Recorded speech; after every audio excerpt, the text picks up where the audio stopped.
আমরা মনে করি বিচারিক প্রক্রিয়ার মাধ্যমেই মূলত ফ্যাসিস্ট দল হিসেবে আওয়ামী লীগের বাংলাদেশের রাজনীতি করার অধিকার পুরোপুরিভাবে নিশ্চিন্ন হবে। 15-16 বছরে খুন, গুম এবং রাষ্ট্রীয় প্রতিষ্ঠানগুলোকে একদলীয়করণের মাধ্যমে একটা ফ্যাসিস্ট স্বৈরশাসন কায়েম করে রেখেছিল। এ ব্যাপারে কারোর কোনো সন্দেহ আছে?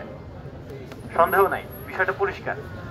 একই সাথে 24-এর যে গণ আন্দোলন দানা বেঁধেছিল সেটিকে তারা বিনষ্ট করার জন্য, সেটিকে ধ্বংস করার জন্য এবং আন্দোলন যাতে ফ্রুটফুল হতে না পারে সেটি করার জন্য তারা আমাদের চোখের সামনে আমাদের ছাত্র, শ্রমিক, বিভিন্ন পেশার শ্রেণীর মানুষজনকে যারা আন্দোলনের রাস্তায় নেমে এসেছিল তাদেরকে আমাদের চোখের সামনে গুলি করে হত্যা করেছে। এই হত্যাকাণ্ডের বিচার আমরা এখনো সন্তোষজনক পর্যায়ে দেখছি না। বিচার এখনো শুরুই হয়নি। বিচারের তদন্ত কার্যক্রম চলছে, তদন্ত কার্যক্রম বিভিন্নভাবে বাধাগ্রস্ত হচ্ছে। কে কার বিরুদ্ধে তদন্ত করবে?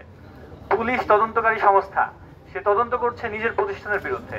আমাদের যে বিচারিক প্রক্রিয়ায় যেই আন্তর্জাতিক অপরাধ ট্রাইব্যুনাল এবং প্রসিকিউশন টিম কাজ করছে, আমরা মনে করি যে এই টিম এখন পর্যন্ত যথেষ্ট না। যে পরিমাণ অপরাধ সংঘটিত হয়েছে সে অপরাধের সুষ্ঠু বিচারকে এই অল্প সময়ের মধ্যে ত্বরান্বিত অবস্থায় সামনের দিকে এগিয়ে নিয়ে যেতে। তো সরকারের কাছে আমাদের প্রথম দাবি হচ্ছে বিচার প্রক্রিয়াকে ত্বরান্বিত করা, সুষ্ঠুভাবে সম্পন্ন করার জন্য যে ব্যবস্থা নেওয়া দরকার সেই ব্যবস্থা নেওয়া।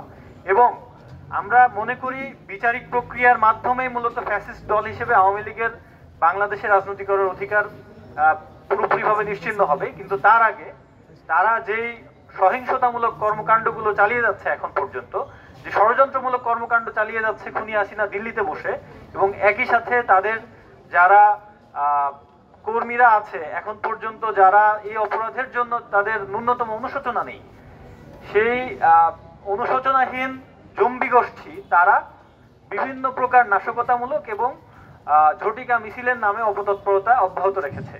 এই জিনিসগুলোকে আইনগতভাবে বিচারের আওতায় বা আইনগতভাবে নিষিদ্ধ না করলে তাদেরকে ঠেকানোর কোনো রাস্তা বাংলাদেশ সরকারের বা প্রশাসনের নেই। তো সেই জায়গা থেকে আমরা মনে করি আওয়ামী লীগের এই রাজনৈতিক তৎপরতা নিষিদ্ধ করতে হলে তাদেরকে দল হিসেবে নিষিদ্ধ করতে হবে।